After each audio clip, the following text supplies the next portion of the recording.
Wow! Εσείς! Γεια! Είμαι ο Αλέξανδρος. Τι έγινε, δεν πρόλαβα καν να μιλήσω. Αλέξ.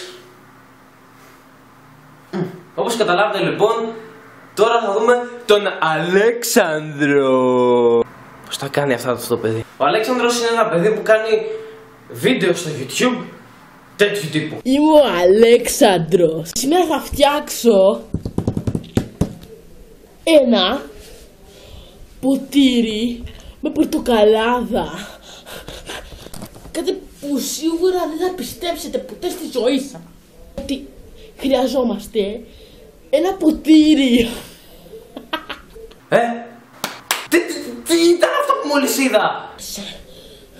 Τώρα προσεκτικά προσπαθείς να ανοίξεις την πορτοκαλάδα.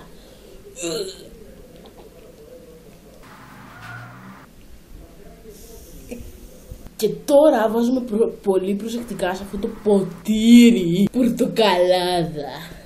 Οκ, σε καταλαβαίνω. Μπορεί να είσαι μικρός, μπορεί να έχεις πρόβλημα, μπορεί να τρως πολλές φακές, μπορεί οι γονείς σου να μην σε μεγάλωσαν σωστά, μπορεί να χάνεσαι και στη δική, μπορεί πολλά. Αλλά γιατί?